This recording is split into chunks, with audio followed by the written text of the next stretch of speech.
देवियों की एक विशेषता होती है, वो अपने पति से बहुत प्रेम करती हैं और पति से भी ज़्यादा अपने पुत्र से प्रेम करती हैं। वो सबकी कसम झूठी खा सकती हैं पर अपने पति और पुत्र की नहीं खा सकती जब तक बहुत बड़ा संकट ना आ जाए उनके सर पे।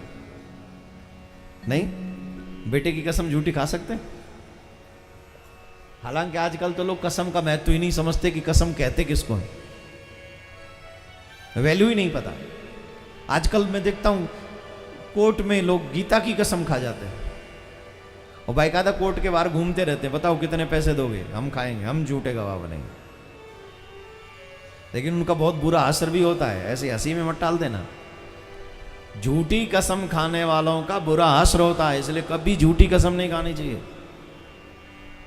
कभी भी झूठी कसम मत खाओ, बी केयरफुल। कसम दिलाते क्यों है? क्योंकि कसम की एक वैल्यू होती है। प्राण जाए पर वचन न जाए, चलो प्राण मत जाए पर वचन झूठा नहीं होना चाहिए आपका, याद रखिए।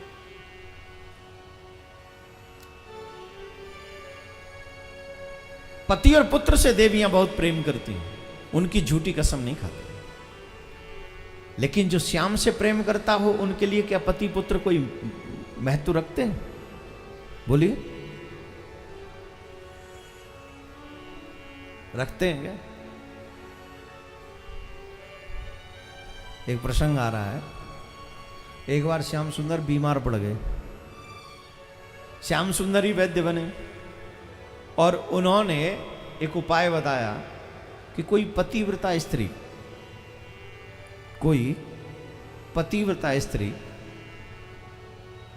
माटी के कलश में जिसमें 100 छिद्र हो रहे हो और जमुना के उस पार और इस पार सिर्फ एक सूत पे, प्रसंग तो आता है कि कन्हैया के एक केस से वो सेतु बनाया गया। एक केस मतलब सिर्फ एक ही बाल पे 3 बार इधर जाए 3 बार इधर आए और फिर बीच में से जमुना का जल भरे और 100 छिद्र वाले मटके में वो जल जब आएगा तब कन्हैया का उपचार होगा। और ये काम सिर्फ पतिव्रता स्त्री कर सकती है, कोई और नहीं।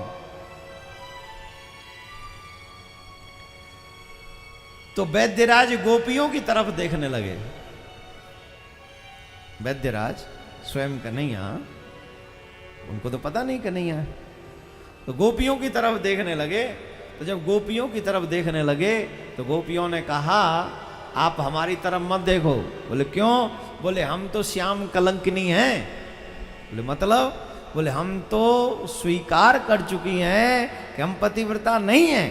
तो बोले हमें तो श्याम से मोहब्बत हो गई है, इनसे प्रेम हो गया है। अब जब पति को छोड़ के इनसे प्रेम करें तो पतिव्रता कहां से रहेंगी, इसलिए ये काम हम नहीं कर सकते। हम ये एक्सेप्ट करते हैं कि हम इनकी दीवानी हैं और ये एनी हाउ ये ठीक होने चाहिए। कथा बड़ी है, अल्प में कह दूं, ये कार्य फिर राधा रानी ने किया।